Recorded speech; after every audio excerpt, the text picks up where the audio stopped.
Agora eu quero trazer um cara de 13 bi de reais. Alguém tem 1 bi aí? 1 bilhão? Esse cara tem 13 bi sob custódia na empresa dele, a Invest Smart. É um cara que a gente tem que ouvir com atenção ou não?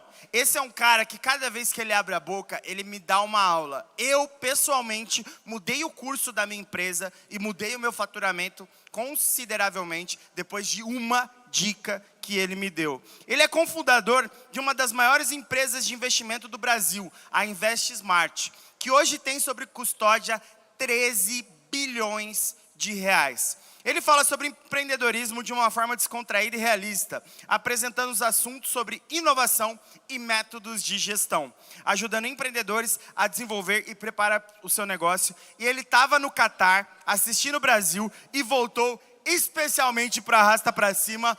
Bruno Hora! Essa apresentação aí me complicou um pouco, hein? Primeiramente, eu queria já pedir desculpa que eu tô um pouco sem voz. Eu realmente acabei de chegar de Doha, tá incrível o clima da Copa. Eu assisti os 3 jogos lá, peguei 15 horas de voo e vim direto pra cá. Muito obrigado. Pô, adorei isso aqui, cara. Como é que eu faço pra pegar essa camisa do Neymar aqui, a do Barcelona? Tem que doar quanto? Só pra eu saber. Gente, sempre que o Diego me convida pra podcast, pra palestra, ele fica falando, Bruno, conta a sua história. Pô, conta a sua história, as pessoas têm que saber a sua história, etc. Só que eu detesto contar a minha história. E muito porque, eu não sei se isso acontece com vocês, tá? A rede social, para vários amigos meus, para mim, inclusive, por um período, ele foi um grande gerador de ansiedade, assim. Era narrativa heróica, era vitória, todo mundo prosperando. E eu falando, cara, será que é tão simples assim, tão fácil assim? E aí eu, como bom aquariano que sou, gosto de tirar muito romance das coisas, eu comecei a falar ser um pouco mais cético com essas coisas. Então eu vou, sim, contar a minha história bem rapidinho, e aí depois eu falo um pouco sobre o que eu queria falar sobre criatividade. Eu vou sentar aqui para contar a minha história, tá? Posso? Não sei se vocês notaram pelo meu sotaque aí que eu sou carioca. Eu nasci no Morro da Providência. Dá nem para disfarçar, né? Eu nasci no Morro da Providência, no centro do Rio.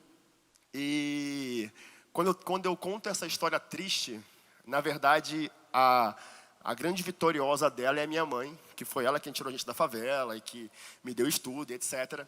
E lá em casa ela tinha um mantra que era maravilhoso, que era o seguinte: casa e teto eu dou para vocês. Todo o restante vocês têm que correr atrás. Se vira. E aí nessa onda de se virar, eu vendi coca na praia, eu consertei prancha de surf e entrei no mercado financeiro por uma porta completamente não convencional. Eu era posso ajudar. Quem já viu aquele cara que foi com um coletinho na agência? Minha missão era basicamente impedir que os velhinhos entrassem na agência e deixar eles ali no caixa automático, sacando as coisas, etc. Ajudá-los, obviamente. E fiz carreira nos grandes bancos aqui que estão no Brasil, passei 10 anos em bancos.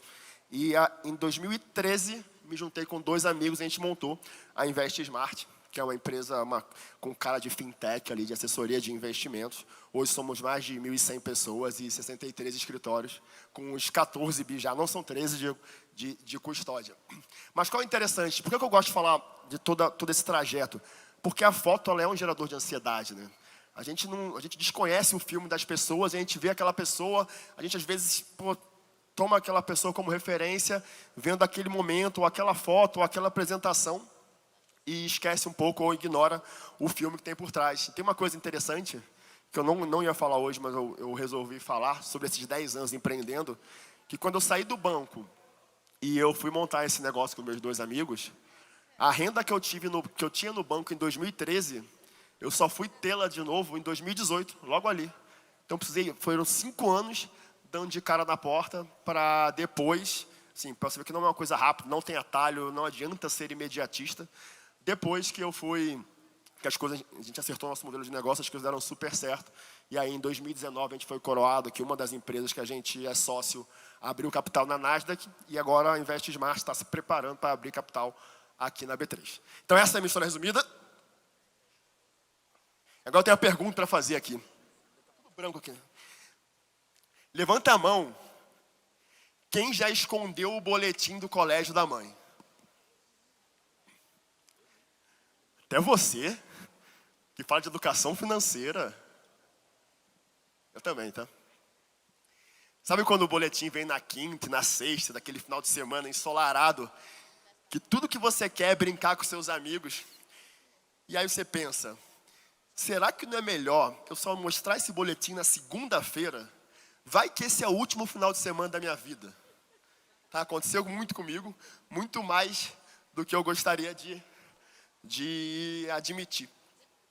Mas a reflexão que eu queria trazer é como a gente foi ensinado desde cedo a lidar com o erro. Errar é feio, o erro leva à punição. Aquele e-mail do chefe, vem aqui na minha mesa, o WhatsApp da namorado, precisamos conversar. Pô, quando a minha namorada manda um WhatsApp, precisamos conversar hoje à noite, o meu dia acaba ali, tá? Então, a sensação que o erro leva à punição, ela é muito presente nas nossas vidas desde cedo. E o que eu estudo, e sobre o que eu falo hoje, é que nada de criativo ou extremamente genial foi criado sem uma enorme quantidade de tentativas e erros.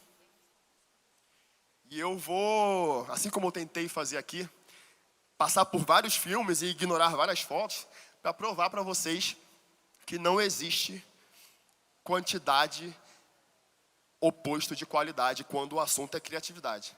Quantidade e qualidade, elas andam de mãos dadas. Aí uma das histórias que eu trouxe aqui é de Thomas Edison, que é uma das pessoas que eu li muito sobre para construir essa tese.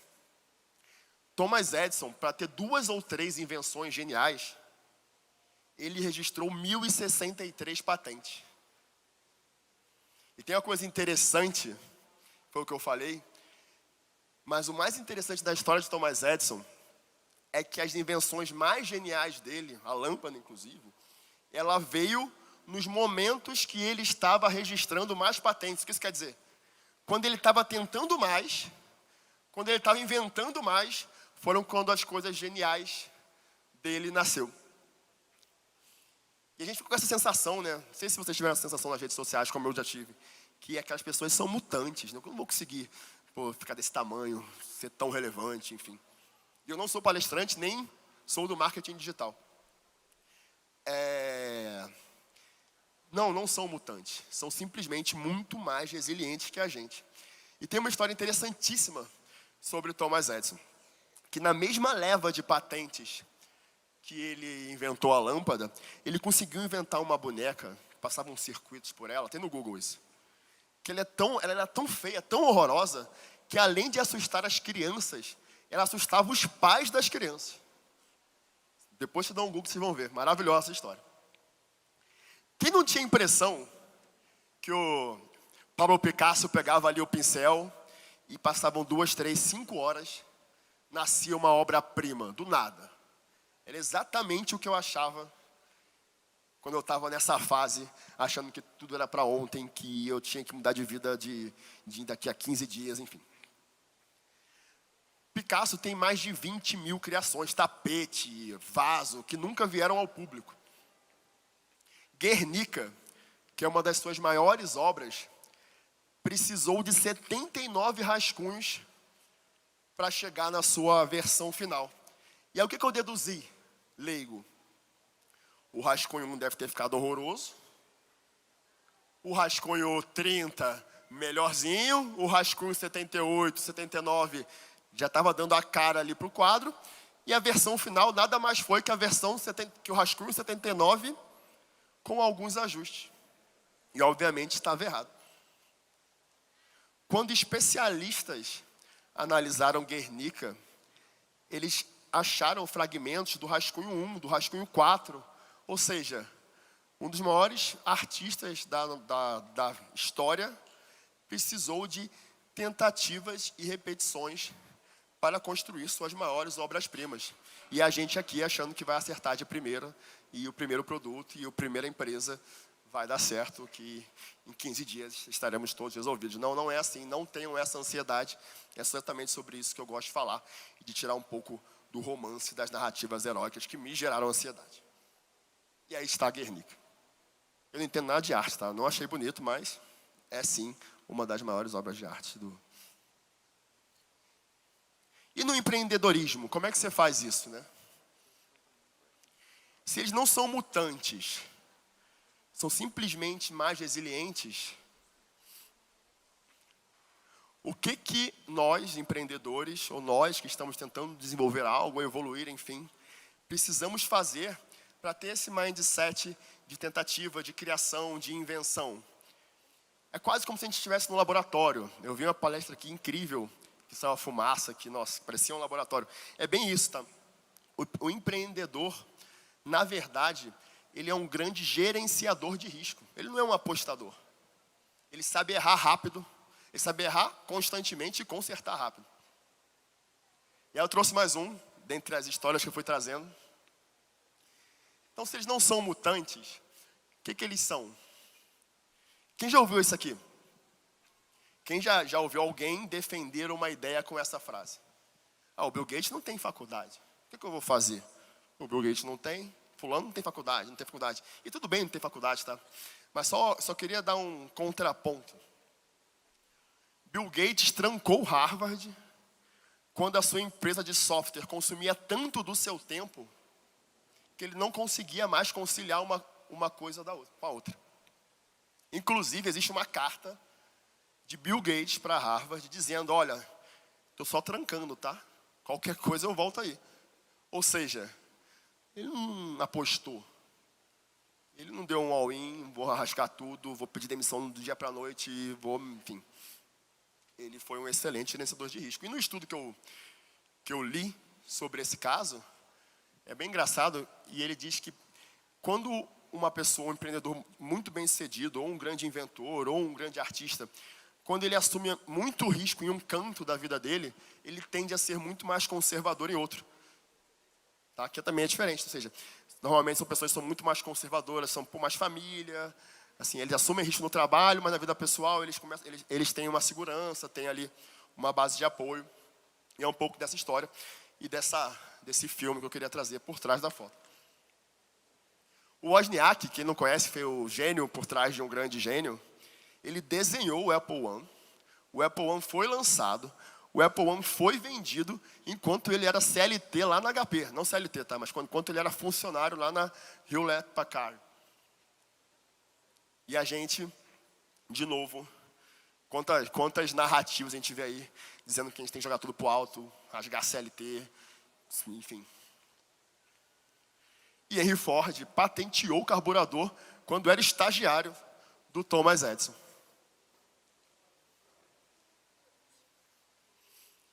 E aí, puxando um pouco mais para o meu lado, eu sei que hoje vocês contaram várias... Eu estava aqui, cheguei aqui umas 2 da tarde.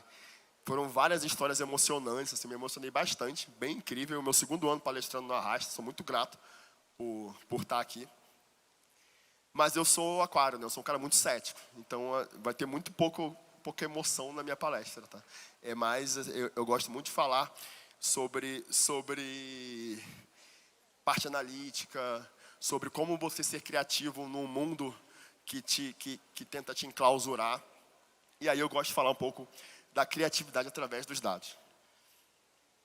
Nos últimos 2 anos, foram gerados mais dados do que em toda a história da internet somada. Nos últimos 2 anos, foram gerados mais dados que em toda a história da internet somada. Aí você pode falar assim, pô, Bruno, mas aí você tem uma empresa com 1000 pessoas, então para você é fácil, você contrata um engenheiro de dados e ele vai te dizer o que tem que fazer, vai te ajudar a tomar decisões baseadas em dados. Sabe o que eu faço? Sempre que eu dou uma palestra que está sendo gravada no YouTube, eu assisto no YouTube depois, só com a parte de comentários aberta e vejo quais foram os slides que as pessoas fizeram mais comentários positivos. O que eu estou fazendo? Eu estou pegando um dado, que é o interesse e a atenção das pessoas, e estou transformando aquilo em feedback para melhorar minha palestra. Então tem muita coisa aqui, a do boletim, por exemplo, que era um slide só, que hoje são 2. Por quê? Todas as palestras que eu fiz, quando eu falava do boletim, quebrava um gelo, o pessoal curtia. Aí quando o outro descia, comentava comigo, pô, também escondia o boletim, etc. Então, a minha palestra, isso é uma forma criativa de se usar dados. A minha palestra ela foi melhorando conforme eu fui transformando a atenção das pessoas em data. Então, pô, às vezes eu estava num Zoom, dando uma aula, essa palestra são pedaços de uma aula que eu dou. E aí eu via que tinha um slide que o pessoal, caraca, olhava para o lado, desligava a câmera, etc. Esse slide não existe mais na minha palestra. Então, assim, você consegue usar. Perguntar para os primeiros clientes o que eles acharam é um dado que estava lá, sempre esteve e que talvez você nunca tenha usado. Perguntar para as pessoas que desistiram. Perguntar nada mais é que coletar dados, né? Então, eles estão em todos os lugares. Da porta para fora e da porta para dentro, tá? Se você não mede seu negócio, você não gerencia ele. Tem uma frase famosa que é exatamente essa. O que não é medido não pode ser gerenciado.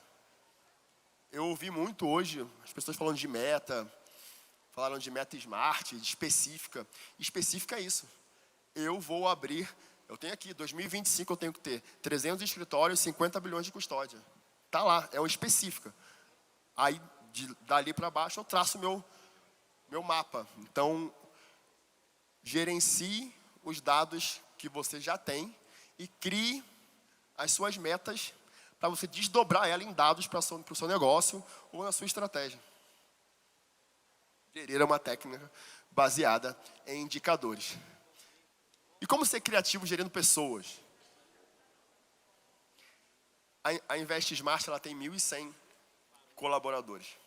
O que a gente descobriu logo cedo, e que talvez tenha sido game changer para a gente, no sentido de reter nossos talentos, etc., é que é muito melhor ter sócio que funcionário. Todo mundo que entra na empresa, um plano para que as pessoas que você quer do seu lado, para o resto da sua vida empresarial, se tornem seus sócios. E talvez um dos maiores acertos que a gente teve foi ter encontrado sócios melhores que a gente. Cultura e clima são termos muito romantizados também. Cultura nada mais é do que como as pessoas mais influentes na sua empresa agem. E as pessoas mais influentes na sua empresa não necessariamente são os líderes. Às vezes é um bom vendedor, às vezes é uma pessoa muito carismática, muito comunicativa. Então, como aquelas pessoas agem é a cultura da sua empresa. Tá? Normalmente, obviamente, são os líderes, mas não obrigatoriamente. E o clima é como as pessoas da sua empresa, e agora todas elas se sentem. E isso é fácil de transformar em dado. É pesquisa, é perguntar, é conversar, é liderar, é ser um líder, entender um pouquinho das pessoas que estão ali, que compraram o seu barulho, enfim. E como se tornar mais genial? Esse é meu último slide. Inventem 3 vezes mais coisas, que com certeza, nos períodos que vocês estiverem inventando mais coisa, vai surgir a sua invenção genial. Ou, na pior das hipóteses, algo que vai assustar as crianças. Façam 79 rascunhos e aprenda com cada um deles. Entenda que coragem não é não sentir medo. Coragem é sentir medo e fazer mesmo assim. Desapegue, essa é muito importante. Desapegue das fotos, das narrativas heróicas, do inalcançável. Construa o seu filme, capítulo por capítulo, sem pressa, errando, acertando, consertando rápido, que eu tenho certeza que o filme de vocês vai ser incrível. Meu nome é Bruno Hora, muito obrigado, foi um prazer estar aqui. Uou! Valeu, Brunão!